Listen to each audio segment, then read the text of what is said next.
Hey, this is a Richard Sherman podcast brought to you by SuperDraft Fantasy, the official fantasy partner of Caesar Rewards. To all my PFF listeners, it's time to get hooked up when you play.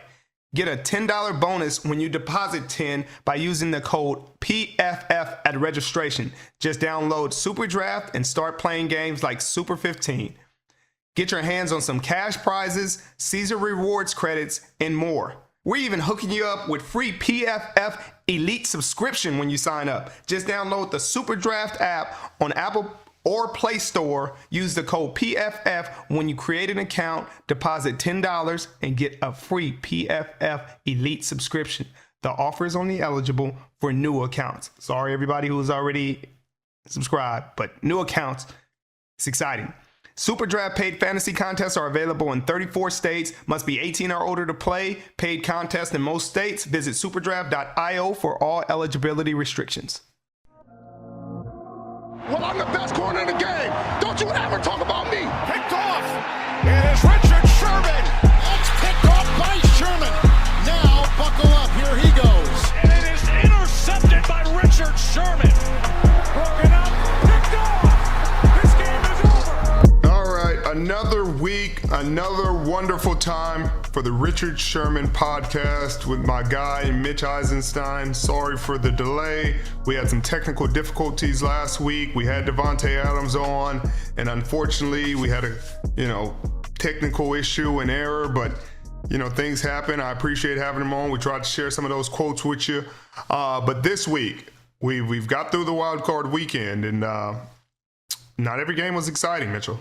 No, it wasn't. And it was a lot of the games were rather boring, especially last night's game, Rams against the Cards, and that's kind of why I want to start this conversation, Richard, before we start talking about the teams that are advancing. I want to talk to you about the teams that lost. What was the biggest surprise, I guess, for you from week number one? What team being sent home surprised you the most?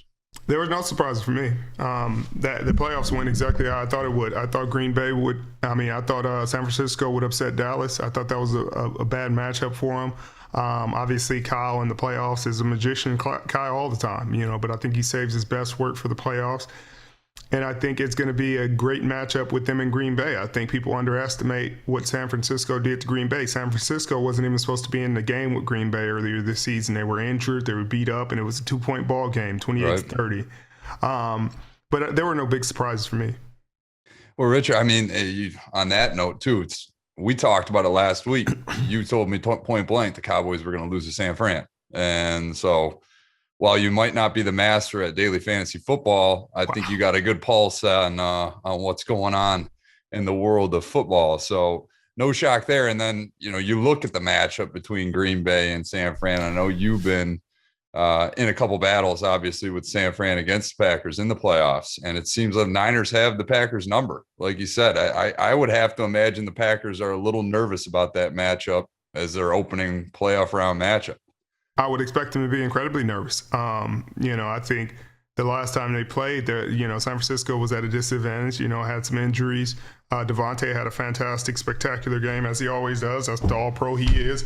But I think that's, again, a poor matchup for them. I think, going back to just Kyle's assistants, it's not like Belichick's tree, where Belichick against his assistants, but, it's similar. Right. Kyle with McVay, it's no coincidence they've gone 6-0 versus the Rams the last 6 times they've played them, and the Rams would arguably, most people would say on paper have the better team, and the same is true with LaFleur.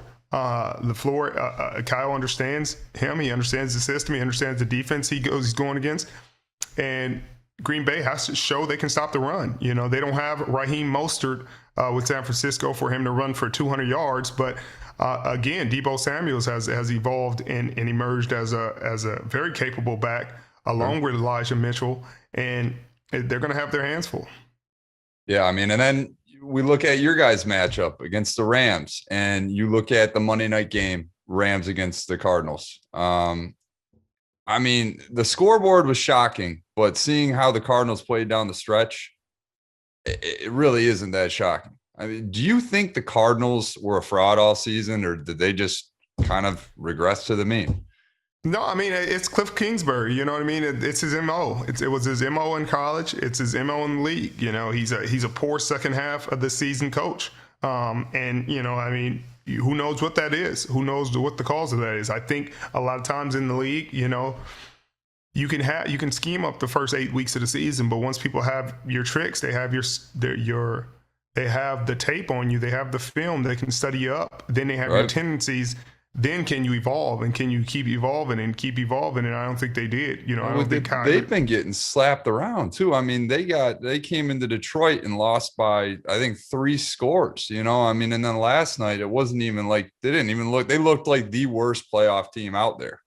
So I think to your point, I don't know if coaching staffs just have plenty of time and you figure these guys out, or if it maybe they're battling the injuries without D-Hop. I'm sure that plays some role, but man, oh man, to just be taken by a division rival like it was nothing.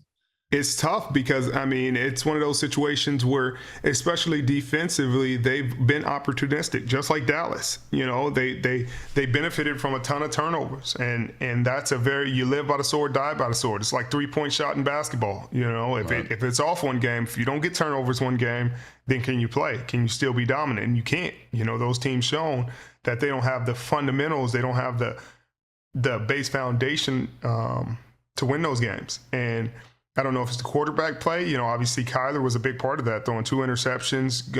You know, he Carson Wentz'd it in the end zone with the toss around.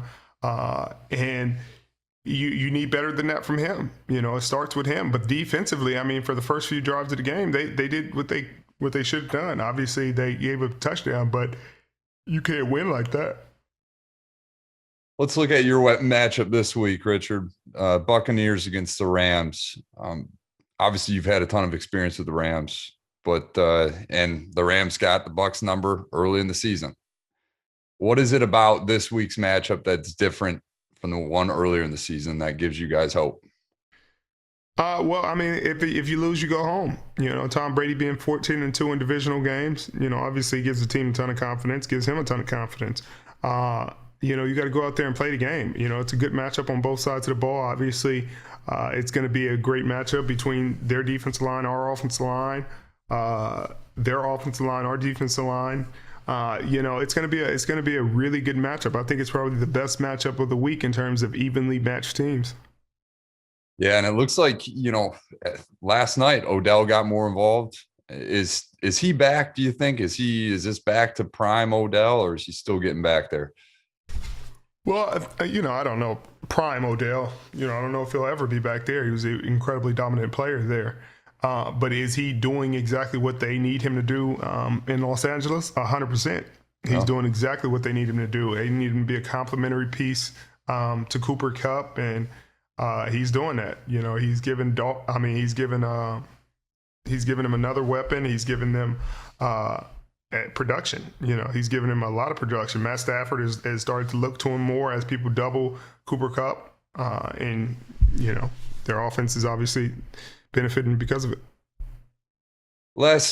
On Monday night, Cooper Kupp's name came up quite a bit in pregame, and Matt Stafford said he was the smartest wide receiver that he's ever played with. I mean, do you know a whole lot about Cooper Kupp? I mean, hearing him talk, his X's and O's reminds me of you. I don't know if he would be the offensive, you know, Richard Sherman, if you will, from an intelligence standpoint, but it sure looks like it. Knowledge of the game has been a huge, I guess, one of the biggest things that has allowed you to have a successful career. What do you think, you know, applying that to the wide receiver position, how do you think that helps Cooper? Yeah, it helps if he's on the same page as his quarterback. You know, it helps tremendously. You know, that's a big part of it. If they're on the same page and they're identifying the same thing, then they both know where the holes are. Then it really doesn't matter what route he runs, because he's just going to run into the open space. You know, and if they're on the same page when he's doing that, it makes him damn near impossible. It's the same chemistry that Devontae and Aaron have, and they've developed it over years. You know, Cooper and Matt have developed it over a few months, and that's really cool to see. I'm sure they've put in overtime to develop that relationship. And they also got Cam Akers back, coming off an Achilles injury in 5 months, and you know how that goes. He was involved in a gruesome collision with Budda Baker last night. I had thought the NFL was trying to police plays like that out of the game. Do you think that there should be offensive penalties for a situation like that? There is offensive penalties for situations like that. They just never call it. I mean, this is an offensive game. They're definitely not calling it in the playoffs. There's a penalty for lowering the head and crowning the helmet, and as dangerous as those plays are, but they rarely ever call it. You as a defensive player, it'll seem like I'm complaining, but it is what it is. There's 1,000 flags for defense to give the offense a first down. There's no flags to really penalize the offense and cripple them on a drive. An offensive pass interference, they can take a turnover from the defense and it'll be 10 yards that they can get back in a play. Right. But defensive pass interference could be 90 yards. If you throw it 60, 70 yards and you underthrow the ball, it's a 60-yard pass. And that's what makes it tough. But that's the game we're in. And in the playoffs, they're not going to call these flags. Yeah. I mean, that was just an ass, and not to mention the taunting that's been called all year that just was overlooked after that play was over. No question. I mean, like I said, and they're telling them to swallow their whistles in the playoffs, and as they should to a degree. But things like that you expect to get called. Yeah. Let's switch gears to the AFC. Cincinnati Bengals are hot. I think they're the team that is, the hot team, the hot new team on the block. They got a bunch of pretty weapons on the offensive side of the ball. I actually heard a crazy stat that 13 of the teams in the offseason this year, the postseason this year, were within the top 15 offenses in the NFL. Do you think that we're going to see a trend where teams are going to start to copycat what the Bengals have done and develop these elite wide receiving cores? I don't know if you can. I don't know if they can copycat what the Bengals are doing, because what the Bengals are doing is they picked top 5 2 years in a row. They had the number 1 pick in Joe Burrow, and then Jamar Chase went 4. Yeah. And so, I mean, I don't expect them to copycat that. I think this league has always been about developing your players and developing the guys you have. And obviously, Jamar Chase is having a historic rookie season, and he's a once-in-a-generation player, it seems, based off his production from his rookie year. And we'll see how he continues to develop. But it's hard to find those guys. And Joe Burrow is seeming to be the quarterback they thought he would be when they drafted him first, and it's hard to ever find that. I don't know if there's been a number 1 quarterback, a quarterback pick number 1 that's won a Super Bowl, if I'm not mistaken. I mean, there's very few that even won playoff games. And he's living up to the hype. Yeah, they seem to have the perfect complement around him with the solid offensive line and pieces on, wide receivers that can make big plays, and Joe Mixon behind them. Do you think they have a shot this weekend? I mean, I'm not even going to ask you, do you think they have a shot? Obviously, they have a shot. Who do you think comes out on top between Tennessee and Cincinnati? That's tough, because that's a really up in the air ball game, because Tennessee's going to run the ball well. We'll see what Derrick Henry has in the tank when he comes back and how limited he is. They play a lot of man coverage, and if they play man coverage against Cincinnati and their weapons, they're going to struggle. And, sometimes that's, you live by the sword, die by the sword. I think Tennessee is the better team. I think they should come out victorious, but I think the matchup, if they're going to man-to-man and play these guys that way, it's going to favor Cincinnati and favor what they like to do. They're going to isolate Jamar Chase. They're going to isolate T. Higgins, and they're going to have their way. That's a profound statement, and I would love to see Cincinnati have a shot in the AFC Championship game. I think they kind of remind me of the Jags from years ago when they had that random run. So maybe they're this year's surprise team. And then the other matchup we have is going to be an insane one. Patty Mahomes against Buffalo Bills and Josh Allen. Before we go there, I mean, we saw the Bills absolutely take care of the Pats. Do you think Bill Belichick's run opportunity to win another title, do you think that window is closed, or do you think he's got another one in the tank? No, I don't think it's close. I think he's dealing with a rookie quarterback and he overachieved with the rookie quarterback that he had. I think people are kind of talking down on him now, but If you told them a couple months ago that they would make it to the playoffs and you have the run that they had, people would have laughed you out the building. So I think they're going to continue to develop. I think they're going to continue to evolve and make the game easy for him defensively. I think they're going to find more playmakers. Matthew Judon was a huge pickup. They did very well in free agency outside of Jonas Smith. I don't think they got all the production they wanted out of him. But I think that at the end of the day, I mean, he'd be pretty happy with the play. He's not happy unless they win a Super Bowl. But I don't know. The AFC is kind of it's wide open to a degree. I think their most dangerous opponent is in their division, and Kansas City. They played them really close, if I'm not mistaken. Yeah. So now let's look at the matchup between the Bills and KC. The Bills have been clicking on all cylinders of recent. They've added a run game, which is new to their offense. It seemed like they were just the dink and dunk team for the run game, and Devin Singletary's come on nicely here. What are the things you're looking at in this matchup, and who do you think comes out on top? It's gonna be tough, because it's one of those situations where the regular season doesn't matter. Buffalo beat them in the regular season pretty soundly, and I don't know if they beat them soundly again, but I think they win the ball game because I think they're dynamic enough on offense. I think the quarterback learned from his mistakes last year, and he's starting to run the ball more and starting to use his arm and his legs and make sure that people have to respect both. And Josh Allen, and I think defensively they have, two of the best safeties in football. They have a really good pass rush, athletic linebackers. And they can play with anyone. I think they can shut the water off if need be, and they run a great zone scheme. And they have a complete and balanced team. And if Kansas City's defense plays like they did the second half of the season, then it'll be a close ball game, come down to the last possession. If they play like they did the first half, game will get out of hand quick. So KC, you think that KC goes out? I think if at the end of the day, if Mahomes doesn't have if it's a shootout in that way, then I think the advantage is Kansas City. But I think if Buffalo can defensively do what they've done all year, and they've been the number one defense, usually the matchup favors the defense, especially in the playoffs. When you got the number one defense going against just about any offense, in those years, usually the defense comes out on top. But, Kansas City has beaten that. They beat San Francisco. They beat us in the Super Bowl that year when we were the number one defense. So it can be beaten, but it's a dogfight. It's limiting the quick scores. I mean, that's what happened to Pittsburgh. That's unfortunately what happened to you guys in the Super Bowl. If they can keep away from those 2-3 play possessions, quick scores, I think Buffalo's got a very, very sound opportunity to win this game. And frankly, I would love to see it as well. I think seeing fresh teams, compete is good for the game, and something that realistically could happen.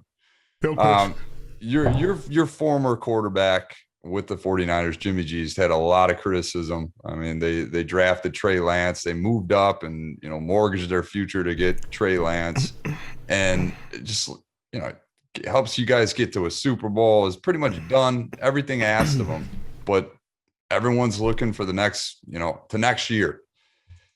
Do you think, independent of what happens the remainder of this season, you think Jimmy G should be the starter next year, or you think it's time to move on? Oh, I definitely do. I think he should be the starter again. People forget that Aaron didn't start his first year. He didn't start his second year. Right. And they're so ready to rush him in there, and they're rushing him in there with expectation, and that's the hardest thing to do. It's because everybody's like, "Oh, look what Josh Allen did," and it's like, Josh Allen's first couple of years wasn't this Josh Allen. No. And then it's like, look at Patrick Mahomes, and it's like, yeah, but Patrick Mahomes had his growing pains as well, and it's cool that what he's doing, but if you send him in with those expectations, you have nothing but disappointment. And he also sat behind Alex Smith. Right. And it's like when you go and you put these expectations on him, Jimmy is winning ball games. Jimmy has a winning record and has won games and got you to the playoffs again. And it's like it's such a lack of appreciation that it's really sad, because the appreciation isn't going to start when Trey starts playing quarterback, because you're not even appreciating winning. Like, some of these fans aren't even appreciating the win. It's like, we didn't win. He threw an interception. It's like, so did Dak Prescott. And a lot of people would consider Dak Prescott a really, really good quarterback. And he threw an interception, and he almost cost his team the game. Well, he did. I mean, they lost. Right. And so when you sit there and say that, and they're saying it like as if they would expect Trey to come in and be perfect. And that's unfair. That's unfair to Trey. Because they're putting, like, it's almost like recency bias, and people wanting they want everything to be, because if he doesn't come in there and have immediate success, they're going to crucify him. Right. And that's unfair to him. It's like, hey, like, he's following a quarterback that was really good and really winning. So if he comes in here and he's not threading the needle, or he overthrows a couple passes, or he throws a few interceptions, you're going to crucify him like this, instead of saying, okay, let him develop, let him take his time.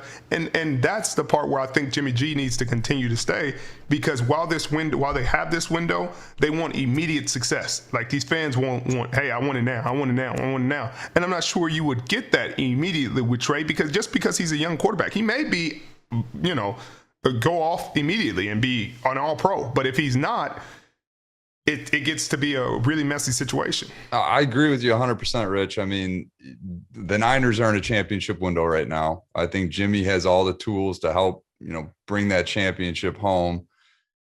Trey Lance was one of the youngest quarterbacks ever drafted in this league, and he opted out of his final year at North Dakota State. So, he's fresh off a year, not playing, just training. And now he's moving into a compete now, win now, team in the 49ers, and he's had an ample opportunity this year to get his feet wet and show what he has, and he hung in there. But Jimmy gives them the better opportunity to win now. He's going to probably give them the better opportunity to win next year.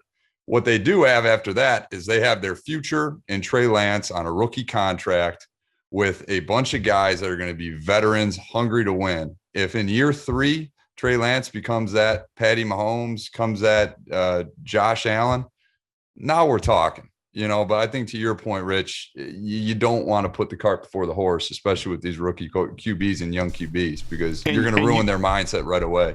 And you don't want to do it without Jimmy there. Because if you do it and you're like, whoa, this is a bit much for him early, that's it. Like, it's no argument, no debates anymore. No, like, where's Jimmy? No Jimmy to save you. It's going to be like, oh, you wanted to get rid of Jimmy. Now you got to reap what you sow. And, like, people were talking about calling for him to go in that Rams game and go in the playoff. Like, it's like, come on. Like, people act like these games, like this game is just, like, simple. Like, oh, rookies just come in here and dominate. There have been far between rookies that came into this game ready to dominate and play at the level that these fans expect them to play. It's like, but he's the new shiny thing, so the fans are like, well, we'll put him in. It's like, Jimmy has won you guys like 50 games or something crazy, like something silly. Yeah. I mean, you got to love what he's done, and you got him another win on the road against America's team. I say in air quotes, the Dallas Cowboys. And there's a ton of criticism of the Cowboys now. Dak Prescott signed a huge $40 million plus contract in the offseason, one of the top 4, I believe, highest paid quarterbacks in the league right now, and certainly didn't look it over the weekend. What's going on with the Cowboys? I mean, is there any hope for them in the near future? Well, I mean, there's hope, but I just don't believe in Mike McCarthy. And I said this, I mean, you can go back to last year when they hired him. Like, I didn't believe in that move. I didn't think that was a good move, because it's very lateral. It was lateral. You're only as good as your coordinators, but in his situation, he makes poor, like, game management decisions. And there's been a ton of guys talked about this, so I don't need to harp on those points that guys have already made. But that part of the game you just can't do. Like, the play, everybody's like, oh, they're killing the play, Dak Prescott. It's like, teams work these situations. Teams, right. That's not like a crazy, like, oh man, that's the one thing. Like, teams work 2 minute all the time. They work crazy situations. Hey, we might have to run through the end zone for safety. What if we have to do this? Hey, we want to run through this scenario if this happens. It's like, hey, it takes, I think they always tell us 13 seconds to 14 seconds to run a play with no timeouts, to get a play and to get back lined up to to the ball and run another play. They say it's 14 seconds. And now, to a lot of people, that means like, oh man, that's too much time. That's too much. No, it's not. To get all these people, hey, these people might be fighting over there. This guy might have tripped. This guy might be hurt. It takes 14 seconds to let the dude spot the ball and let's go again. And if you don't have that kind of time, you can't run the ball. You have to pass it. It has to either be incomplete or out of bounds, or you're going to lose the game. And so for them not to be aware in that situation, now you kind of expect Dak to be aware, but he's in the heat of the moment. Like the bullets are flying. He's in it. Like the coaches are a little bit further removed from it. So you would expect them to have the sound mind to say, hey, it's not 14 seconds on the clock. We don't have enough time to do this. Even in the most perfect like scenario, we don't have enough time. So we have to throw the football. Now, were they in a picket fence defense that was going to make it really hard to do that? Sure, football's hard. But you made an impossible play. Right. Everything had to go right in order for that play, in order for them to have a shot at another play, right? I mean, the yardage he picked up, that's great and grand, but when you don't have a second play to go to the end zone, you know, with that amount of time on the clock, they could have realistically had at least 2, possibly 3 attempts at it. So, Richard, we've talked about every team except for the Tampa Bay Buccaneers, and you guys took care of the Eagles pretty easily. Kind of to be expected, I think, with the way you guys were playing down the stretch. Tom Brady continues to look like he's the best 1 or 2 quarterbacks in the league. What have you seen, I guess, now being around him for week 1 of the playoffs? Has anything changed with the way he approaches the game? Is that killer instinct, you know, heightened for him, or what is it like playing with Tom now in the playoffs? Well, I don't know. I'm not Tom, so I can't speak on all those things. So matter of factly, but he executes. I mean, it doesn't change. It's not like he's not sharp throughout the year. He's very sharp throughout the year. He was sharp in the playoffs, and he is a killer. You know, I mean, his reputation precedes him. It's not like he's done it for 2 years or 3 years or 4 years. He's done it for 22. So there's nothing for me to explain. There's no magic potion where I'm in the locker room now and I'm seeing him do something magical. This is what he does. I'm just curious to know if he's doing anything different than, I mean, you've been around Russell and Jimmy G and a handful of other quarterbacks throughout your careers. If he was, I wouldn't tell you until it was over with. Fair enough. I mean, whatever potion he's drinking, would love to have some of that. Holy cow, man. Coming in on, what is he, 44, 40, almost 45. So that's just got to be something something special to be around. What do you guys think? I mean, I'm not going to ask you to give a prediction, but you guys looked great last week. What do you think of the matchup against the Rams? What are your thoughts going into it? What do you guys need to do to win this game? Oh, we're going to need to execute. I mean, it's the playoffs. It's gonna be limiting turnovers. It's going to be running the ball. It's going to be our playmakers making plays defensively. We're going to have to force some turnovers. They're going to have to hit Matt Stafford. He doesn't do well when he gets hit repeatedly. That's what San Francisco did to beat him. They hit him 13 times. I believe they sacked him 5 or 6. And that's what you got to do to get him off the spot. Obviously, you got to cover his receivers well to get that, coverage sacks, but you got to put pressure on him. Richard, we've talked about all the teams in the playoffs. There's 24 teams that are not in the playoffs right now, and all of them are looking forward to next year. And their focus right now is on the NFL draft. I don't know how much studying you've done, if any, about the DBs coming into the league, into this draft, but is there any that stand out to you that you've evaluated? I haven't evaluated him, but Sauce Gardner, I think his name. I just like his name. I think cool kid. A kid coming to draft named Sauce. He got the automatic first round. And then he's got Kobe Bryant hanging out outside of him, man. Both the names, man. Kobe Bryant and Sauce Gardner. Would love to replicate that. And then just put the Georgia D line and linebacking core in front of that. And I think you're going to win some ball games. You got a chance. And then you put what receiving core? There's Ohio State's. Put Ohio State's receiving core. You got quite the team. We talked about that earlier. I'm telling you, man, they got the receiving core that they have there is an NFL receiving core. That might be the next Cincinnati Bengals receiving core right there. Just handpick all those 3 guys, toss them into one team, and you'll be in a good good situation there. You would definitely be in a really good situation. And I think, I mean, the success that Joe Burrow and Jamar Chase are having kind of lends credence to the idea that of keeping a quarterback with his main weapon, you know, because I honestly didn't think that would work as well as it has. You know, just, hey, just take the quarterback. He's a good player. And who was his best receiver? Let's draft him too. Right. If at least we can put him in his comfort zone. And it's worked out video game-like. And literally. If I think you might see that start to become a fad of like, hey, if we're going to draft this quarterback, like give him his best receiver as well if they can. You know, not everybody's best receiver is going to be a top 5 pick. Right. I mean, they certainly. I mean, you talked about Devontae Adams and Aaron Rodgers having years of chemistry. I mean, these guys have been working together, at least known each other for 3+ years, 4 years. So. You know, but at the top of the draft, it's a unique draft. There's not really projected to be a quarterback in the top 5 picks. They say one might sneak into the top 10. It's really just defensive players, offensive linemen. I don't know how much you've watched Kayvon Thibodeau and Aiden Hutchinson, but those are the 2 DNs at the top of the draft. Aiden's known as a guy that, you know, obviously had great statistics at the U of M, energy guy. He's got a big body, 6'6", you know, has all the tools. But Kayvon Thibodeau is known as the athletic freak. Statistics not as great as Aiden Hutchinson's. If you're picking number 1, who you going with? The high energy guy or the athletic freak?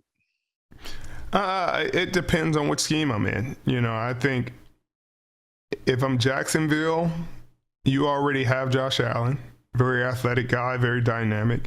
You want to complement him with something different almost, you know, so you probably go Aiden Hutchinson. But I think Detroit, you need a spark. You need some excitement. And I think you go the dynamic pass rusher, you have you got to deal with A-Rod every year. And so obviously you go on pass rush, but I think you go Thibodeau just because he's gonna cause issues and he's gonna make O linemen slide to him. He's gonna consistently cause problems for the opposing team if you use him correctly. And I think they have the ability to use them however they want. You know, I think that's what I would say. What got lost in our unfortunate technical difficulty last night or last week when we had Devontae Adams on was a great discussion about the Packers fan base. And from the outsider's perspective, the fan base's unappreciation for Aaron Rodgers. So, I mean, who's to say if he's even in the division next year? Right, Rich? I mean, right. I mean, who knows? I mean, because if he's not there, I don't know if Devontae's there either. And I don't know, you know, Devontae doesn't have as much freedom to get away as Aaron. But I think, like we said last week on the podcast, it's just unfortunate how wishy-washy fans can be. You know, they're that way with players, at least with players. They're not like that with the organizations. It's not like they're like, hey, I'm not going to be a Green Bay Packer this week. They pissed me off. You know, they're going to be a Green Bay Packer fan, but, oh, Aaron Rodgers can piss you off. Now you're not an Aaron Rodgers fan. Now you're not going to wear the jersey. It's like, okay, but you're going to cheer and you're going to be happy that he's taking you to another divisional playoff game to the number 1 seed in the NFL, to potentially an MVP season for him if they don't give it to Tom. And you sit there and you're like, do they deserve this? It's just like we were talking about with Jimmy G and some of the faithful. And not all of them, because some of them have stuck with them the whole time. And it's okay to be frustrated with play. You know what I mean? To be frustrated with plays and say, hey, man, that was come on, we need better than that. That's fine. You know, that's part of the criticism. Sure. You get to be a fan. But for people to call for his job is much different. They were like, hey, forget that. We want Jordan Love. We want, forget that. It's time to move on to the next. Okay. All right. Hall of Fame. Generational.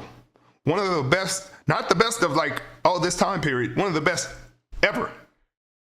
You're thinking, oh, we can just face and replace. You have lost your damn mind. I'll say this. I don't think there could be, I mean, there might be a luckier fan base out there, but for a fan base to go from Brett Favre to Aaron Rodgers, I mean, it's kind of like Indy going from Peyton Manning to Andrew Luck. Right. I mean, enjoy it while you guys have them is all I have to say, because I would love to see what that franchise would look like if Aaron Rodgers were not Aaron Rodgers. You're about to, and if not this year, in a couple years when Aaron's done. And they don't just grow on trees. And once that fan base realizes how they don't grow on trees, and they definitely don't fall to the number 24th pick in the draft, then I think we'll go back and revisit the Green Bay Packers fans that sat there and said, well, screw it, get rid of him. He's just a, they were calling to get rid of him. I don't give a dang what he did. He didn't do anything during the season. He didn't miss a game. No. You're mad because he's on vacation now answering the phone. He's mad because he wanted to win, right? And they didn't make the personnel, changes in the offseason that they wanted. I'm talking 2 years ago, and they certainly didn't make the right play calls down the stretch, right? So they're mad because he wants the same thing they want. But the difference is he's not abandoning them like they're trying to abandon him. He went out there and played some of his best football for you. You didn't do anything for him. Remember that. Oh, I would just love to know what he's thinking right now, because he's so right. It's not even funny, He's thinking, I got them. Yep. Right where I want them. Right. Yep. And then the other topic that I enjoyed last week that got lost in the shuffle was our conversation about, I asked you, who is your top coaching candidate for this year? And you responded that you really loved Brian Flores and that he should not have been fired. Obviously, since our conversation last week, some new stories have been revealed, and there was talking about infighting between him and Tua, and him not being the guy that you can go out and have drinks with or whatever. I mean, does your thought process on that firing change at all, hearing some of the rumblings with him and Tua? They were wrong. They should not have drafted Tua. They were wrong. They evaluated wrong. They did it wrong. Should he have said the things that he said to Tua? No, you don't ever say that kind of stuff to your players. Never. That's your guy now. It don't matter what you say. That's like getting married and saying you shouldn't marry the other girl. All you're doing is setting yourself up for failure. Right? You're never gonna have a happy marriage now because it's gonna be a divorce. But at the end of the day, he had a winning season and they didn't give him the tools to win. And they're gonna see what it was when they try to hire a new coach and he doesn't have winning seasons out there, and he's not as productive with the pieces that they have. He was maximizing that team, maximizing them. They were playing hard for him. They were winning for him. So if you're the owner and you're saying, hey, something besides winning is pissing me off, something besides football is what is making me make this decision, then you're wrong. And so if something besides the product that this coach was putting on the field is making me want to fire him, then you're wrong. And he's saying, hey, he had some disagreements with the quarterback and he said some crazy stuff. I can imagine what Bill Belichick has said to Tom Brady at times. I mean, right. He's talked about it. He's been MF'd more times than not by Bill Belichick. So, and we're talking about Tom Brady. And we're talking about Tom Brady, the greatest of all time. And now we're talking about, he said this thing to Tua that he should have drafted Herbert. Okay. There were times my coach said they should have cut me. Right. And I was all pro. Right. You're lucky I don't cut you after this play. But that's the stuff football coaches say. They're crazy. But at the end of the day, they went 8-1 over the last 9. That's probably the best record in the league outside of some of the playoffs. That's not in the playoffs, obviously. Yeah, I mean that is an interesting position to be in. I'm curious to see what happens with Miami because Tua has shown flashes, but he's certainly not Justin Herbert, and I can understand why there'd be some frustration with that decision. But that, like you said, that kind of falls on the GM more than anybody else. So. And then they kept the GM. It's like y'all are getting mad at the coach who was given these pieces. Like giving round pieces to fit in square holes, and right, and he made them fit in one games. And not to mention, let's not forget. I'm sure Brian Flores was probably in on conversations, but when you try to publicly trade a man for 10 months for Deshaun Watson. I mean, it seemed like Tua was just like, oh yeah, he can go in a 3-team trade to, the Washington football team or Carolina or whoever the heck it may be. He'll just be the afterthought. But the main piece we're after is Deshaun Watson here. I'm sure Tua was frustrated as all heck. And then he's got his coach barking down his neck. It's probably not the best situation to be in regardless, but I'm utterly shocked he got fired. I think Brian Flores, like you said, I think he's going to be an exceptional coaching candidate going forward, and I'm sure he's not going to be out of a job long. Yeah, I mean, it's just unfortunate. You like so many people have said, it's a disgrace that the NFL is 70% black with one black head coach. And people were like, well, they should pick the most qualified candidate. And I was like, over the last couple cycles, how many coaches have been fired after 1 or 2 years? Right. They weren't the best, most qualified person for the job. Urban Meyer at the forefront. Joe Judge next. That was the other guy we talked about. And then literally as soon as we stopped with the podcast, he was fired, as he should have been. But as he should have been. You don't QB sneak from the 4 on 3rd and 9. You don't do it. From your own 4. Maybe from you're at the opponent's 4, but yeah, you still get slapped around for that. But it's one of those situations where and people say they're like, why you always got to bring up the race card? Because it's relevant. Because in these situations, it's very relevant. We're talking about the coordinator, Kellen Moore from Dallas Cowboys, who has not won a playoff game. They're like, he's one of the top candidates. The top candidate. They're like, he should 100% get a job. Eric Bieniemy didn't went to the Super Bowl back-to-back. And I don't think he has one. I think he has one interview. But it's like the standard is so different. They're like, oh, look at this brilliant football mind. It's like, what do you think the rest of these dudes are? Right. Like, a brilliant football mind doesn't have a color. And that's the unfortunate part, is because some of these people can't see through that. If you just erased the color from everybody, I think there'd be way more black head coaches in the National Football League. But you can't erase the color. All they can do is go out there and do their best to put a great thing on tape. That's what Brian Flores did. He did it the best job he could, went 8-1 over the last 9 games. They gave him the boot. The same as they gave Joe Judge, who ran a QB sneak on 3rd and 9 from the 4. That is career suicide. If there is one, right? I mean, but they're equally career suicide. One 8-1, one QB sneak from the 4. Both of them get the same thing. One had 2 years to get a team together.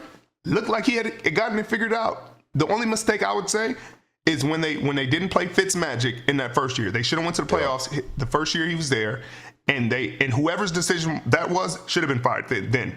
I don't know. If that was his decision, then it's probably the same guy who made the decision to fire Brian Flores. That's just my guess. They should be fired. If it was Stephen Ross, shut up. Get out of here. You need to be fired. Is there anything that can be done to change, this? I mean, do you think the NFL has the proper protocols in place right now to affect change within the league, or is that you just think it's No, they're not.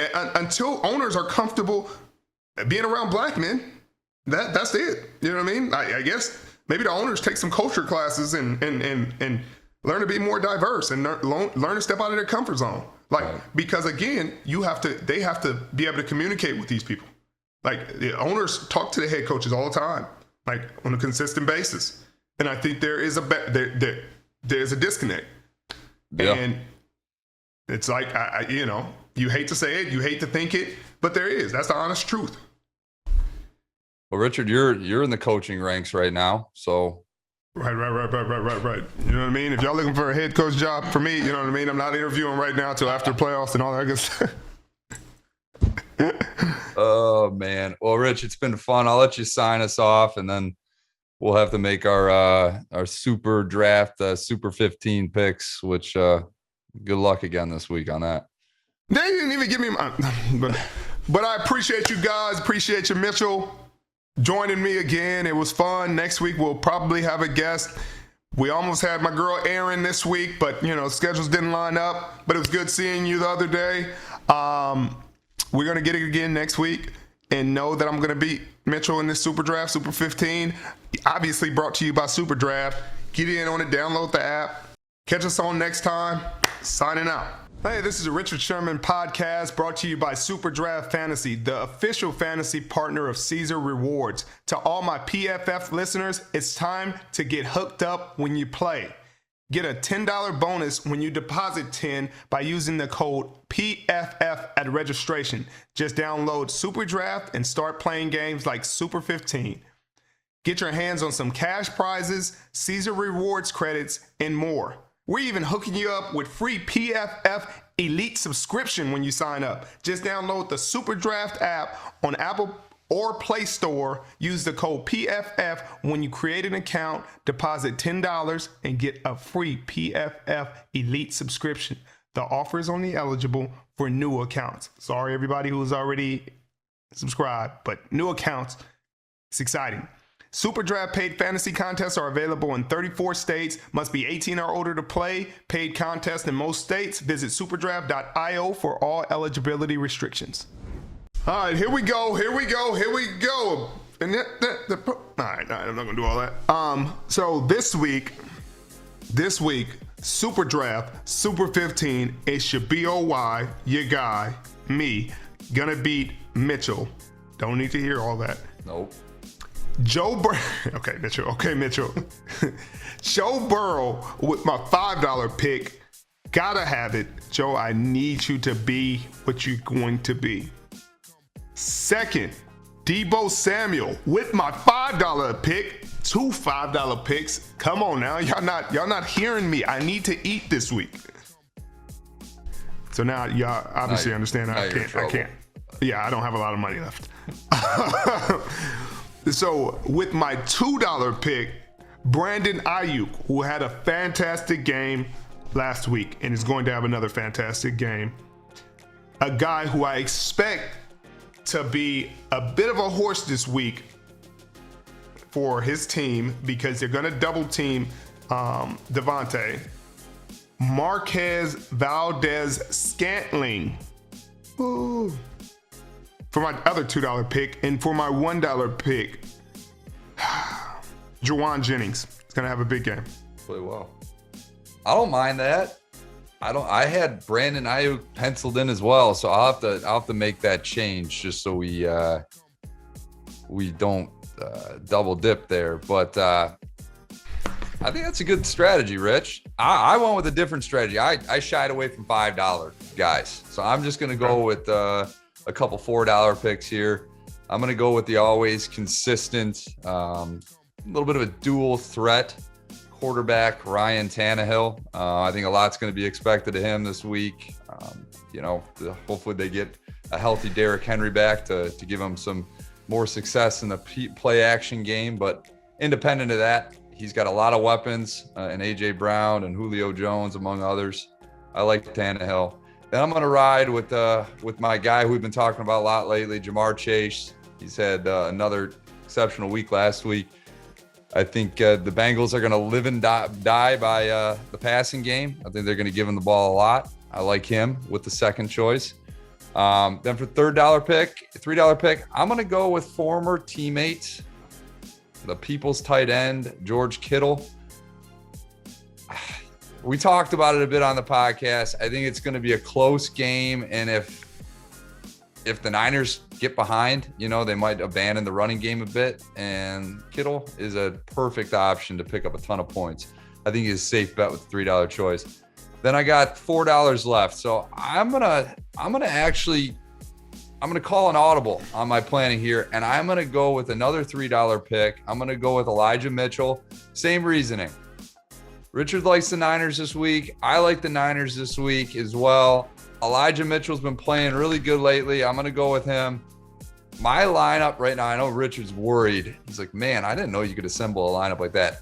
I did. I got $1 left, and I'm going to go with CJ Uzomah, the tight end from the Bengals. He's not going to get a ton of targets, but he catches the occasional touchdown, and something tells me, Rich, he's going to catch one this weekend.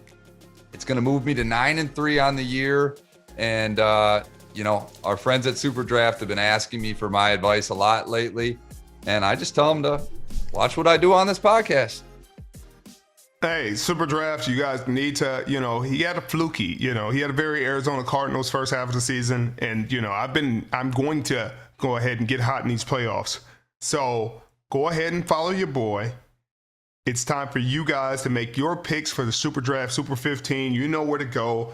Download the app, Super Draft. Use the promo code PFF. You get some goodies. Go ahead and check it out. No credit card required. Have some fun. See you next week.